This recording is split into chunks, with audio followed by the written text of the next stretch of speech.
সরকার আওয়ামী সরকার অন্যায় করেছে, মানুষকে হত্যা করেছে, খুন করেছে, গুম করেছে। আপনারা কি অতীত সরকারের বিচার আপনারা চান? বিচার শুরু হয়েছে, আরো বিচার অপেক্ষা।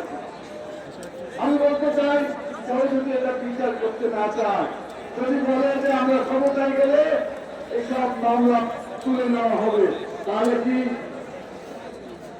জুলাই বিপ্লব, এই বিপ্লবের প্রতি কি ভালো ধারণা হবে না বিশ্বাসঘাতকতা করা হবে? অতএব যারা অন্যায় করেছে তাদের বিচার হতে হবে। বিচার যারা করতে চায় না তাদের মতলব ভালো বলে মনে হয় না। হচ্ছে সংস্কার, সংস্কার করতে হবে।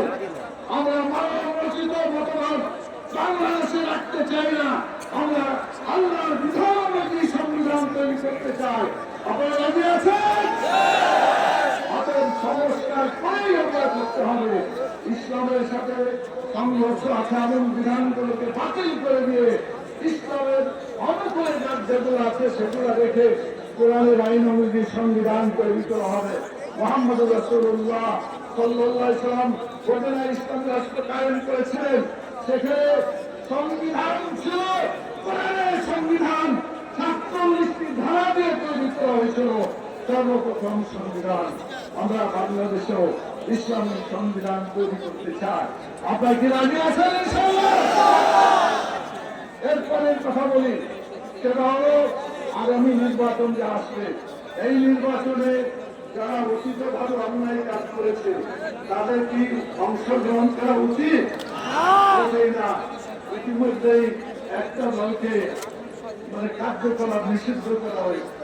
এখন তাদেরকে যারা সাহায্য করেছিল তাদেরকে তো একই শাস্তি হওয়া উচিত।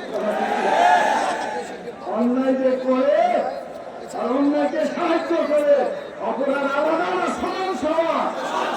অতএব তাদের পরিণতি সেটাকে হওয়া উচিত। প্রধান প্রতিষ্ঠাকে শিক্ষা আপনি করবেন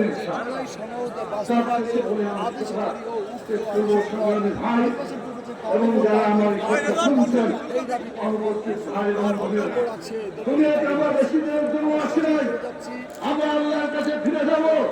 আল্লাহ যখন জিজ্ঞেস করবেন আমার দিনটা তোমার জীবন বিধান কি ছিল, কোন আইন দিয়ে তুমি তোমার জীবনকে পরিচালনা করেছিলে, আমরা সবাই কি বলবো? ইসলাম। বলেন কি বলবো? যদি ইসলাম মরার পরে বলতে হয় জীবিত থাকতে আমাদের জীবন বিধান ইসলাম হতে হবে, বলে। সেই জন্য আজকে থেকে আমরা ওয়াদা করি, এই ৮ দল আগামীতে অনেক দল আসবে ইনশাল্লাহ। আমরা কোরআনের আইনের পক্ষে যে দল গড়ে উঠবে এই দলের জন্য ঐক্যবদ্ধ ভাবে আমরা নির্বাচনী পরিচালনা করব। আপনার কি আমাদের এই জোটকে, আমাদের এই সমাবেশকে, আমাদের এই প্রচেষ্টাকে সফল করার জন্য ঐক্যবদ্ধ ভাবে কাজ করতে রাজি আছে?